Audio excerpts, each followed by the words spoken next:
Nossa equipe é formada por Irla, Caliane e Tainá, e hoje vamos resolver uma questão da lista alternativa de Ponchon. Bem, o enunciado diz o seguinte: em uma planta petroquímica existe uma corrente de 5.000 kg por hora que contém 50% de metanol em peso e o resto de água. Para concentrar o metanol, foi pensada uma coluna de destilação a uma pressão de 660 milímetros de mercúrio. Quantos pratos ideais serão necessários se o destilado deve conter 95% em peso de metanol e o resíduo 5%?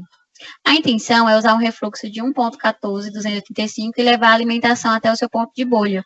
Qual calor deve ser retirado no condensador e qual deve ser adicionado no reboiler? Em que porcentagem do refluxo mínimo será operado?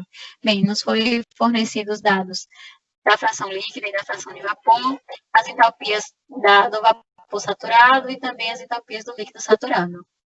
Aqui nós temos os dados que nos foi dado, a nossa base de cálculo que é 5.000 kg por hora, a fração do metanol que é 0,5, da água também 0,5, a nossa fração destilada 0,95, o nosso resíduo 0,05 e a nossa razão de refluxo de 1,14285.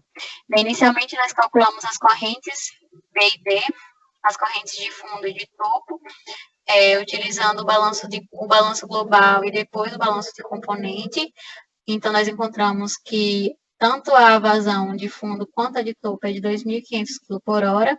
Nós transformamos essas correntes em mol por hora, e para isso nós pegamos o peso molecular do metanol, que é de 32 gramas por mol, e através disso nós conseguimos encontrar. Nós pegamos a corrente anterior em quilo por hora, multiplicamos pela fração que está entrando tanto no topo quanto no fundo, dividimos pelo peso molecular, depois dividimos por 1.000 para encontrar o nosso valor em quilomol por hora.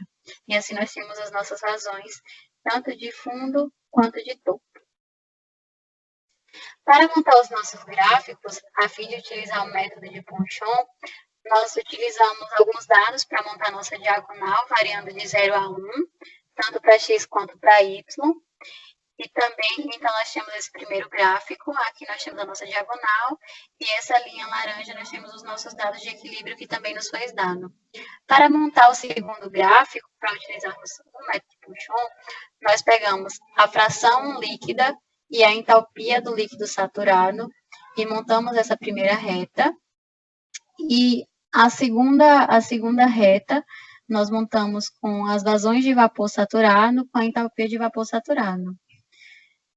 Através dessas retas, nós pedimos para mostrar no gráfico as linhas de tendência, que na verdade é uma equação polinomial. Nós precisamos chegar no R mais aproximado de 1. Então, quando chegamos a 0,9999, nós percebemos que era uma equação adequada, que realmente mostra qual é o comportamento dessa curva, dessa reta. Então, aqui nós temos tanto a equação que rege a HV, quanto a que rege a HL, e através dessas duas equações, nós podemos, substituindo o nosso XD, que é a nossa fração de destilado, nós podemos encontrar HV e HL. Tudo isso para determinar o nosso ponto invariante, que é o nosso N. Logo depois, nós pegamos no mesmo gráfico, selecionamos os dados e adicionamos essa reta. E como que adicionamos esse ponto? Nós sabíamos que o ponto invariante N, ele passava pela reta de vapor saturado e pela reta de líquido saturado no nosso XD, que é 0,95. Assim, nós encontramos o nosso N. E para encontrar esse N, nós utilizamos essa equação. L sobre D igual a HD' menos HV sobre HV menos HL. Nós temos L sobre D que nos foi dado, que é a nossa razão de refluxo. HV nós calculamos substituindo XD nas equações que regia as retas, tanto para vapor saturado quanto para líquido saturado. E logo depois nos sobrou como incógnita somente HD', que é exatamente o nosso N. Nós também precisamos encontrar o nosso ponto invariante M. E para encontrar o nosso ponto invariante M, nós fizemos o seguinte: nós sabíamos que a fração de composição inicial da nossa alimentação era 0,5 e é um líquido saturado, mas nós não sabíamos a nossa entalpia. Então, para encontrar a entalpia da nossa alimentação, e sabendo que ela estava no seu ponto de bolha, nós pegamos a equação de HL e substituímos na incógnita a nossa fração do metanol que está entrando, que no caso é 0,5. Então, utilizando o mesmo polinômio que encontramos aqui nessa parte de cima, e substituindo pelo nosso XF, nós chegamos a esse valor para HF, para a nossa entalpia da nossa base de entrada da nossa alimentação. Tendo esses dados, nós plotamos a nossa alimentação do nosso ponto N, já que nós sabemos que essa é uma linha global que vai ligar os nossos pontos invariantes e também a nossa alimentação, que é 0,5. Então, a partir desses dados, nós plotamos o ponto N e o ponto de alimentação e encontramos essa seguinte reta. Nós encontramos do ponto N até o nosso ponto de alimentação.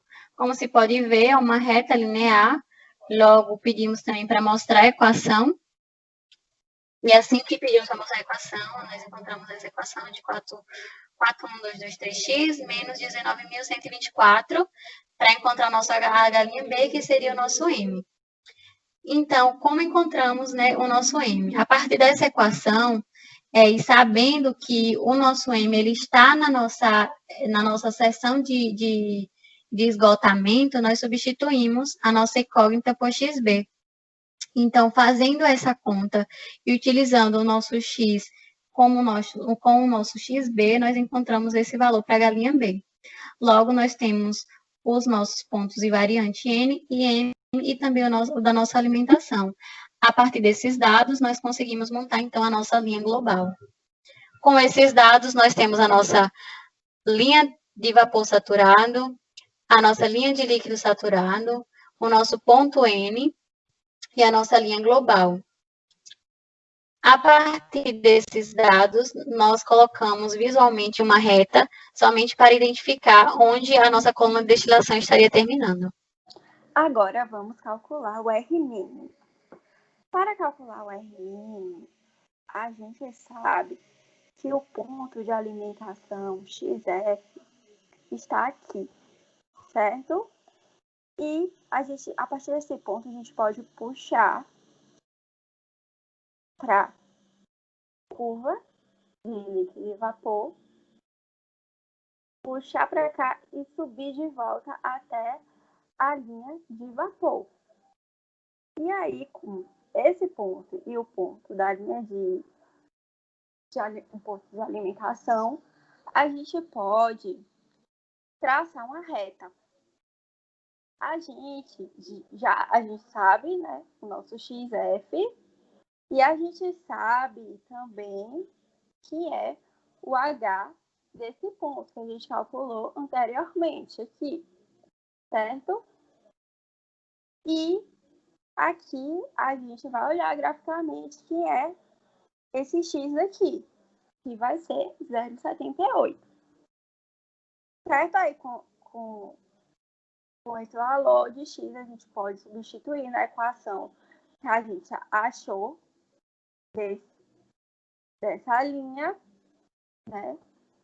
Anteriormente, aqui, a linha de vapor, a gente substitui o X, esse novo X que a gente achou, e a gente vai achar o HV asterístico, que é desse ponto aqui. Aqui. Aí, com esses dois pontos, a gente pode traçar a nossa reta. E com essa reta, a gente tem uma equação da reta, né? E para que isso tudo? Porque a gente quer achar aqui esse ponto daqui, que é o HD mínimo, que é esse HD mínimo. Então, a gente sabe que aqui é XD. A gente pode substituir esse XD na equação da reta e achar o nosso HD mínimo. HD minha mínimo. Achando esse HD minha mínimo, a gente joga nessa equação para a gente achar o refluxo mínimo, né? Sendo que aqui é o HD mínimo. Aí a gente já achou O HV e o HL a gente tem, que a gente calculou lá no início, e a gente acha o refluxo mínimo de 0,68. Bom, para calcular o número de pratos que estão presentes na nossa coluna de destilação, continuamos o mesmo processo que estava sendo realizado para calcular o valor de R mínimo. Ou seja, primeiro traçamos uma reta que liga a curva de vapor saturado até a nossa diagonal em XD, que é 0,95. Depois traçamos uma reta formando 90 graus com essa primeira, ligando a nossa diagonal com a curva de equilíbrio. E da curva de equilíbrio, subimos até a curva de líquido saturado. Este ponto em que cruza a curva de líquido saturado, ligamos ele, representado aqui pela reta vermelha, até o ponto N. Essa reta vermelha, ela irá cruzar a curva de vapor saturado em um determinado ponto.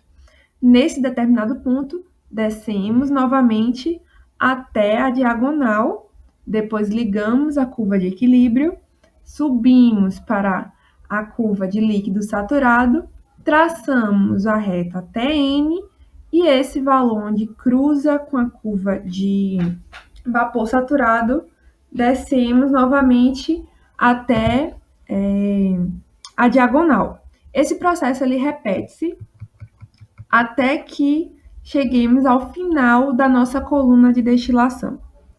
Assim, encontramos 8 estágios, sendo representados por 7 pratos e um reboiler. E para encontrar o calor retirado ou inserido, o calor retirado do condensador e o calor inserido no reboiler, utilizamos as equações. Essa primeira equação para encontrar o calor retirado do condensador, que é o QC, quando já temos a entalpia linha do destilado, a entalpia de líquido do destilado e a vazão do destilado. Então, com isso, conseguimos encontrar a QC isolando mesmo nessa equação. E para encontrar o calor inserido no reboiler, utilizamos uma equação similar, só que para o reboiler e considerando a corrente de fundo. Então, temos o valor da entalpia linha da corrente de fundo, da entalpia de líquido da corrente de fundo e a vazão da corrente de fundo. Com isso, conseguimos encontrar o valor do calor inserido no reboiler.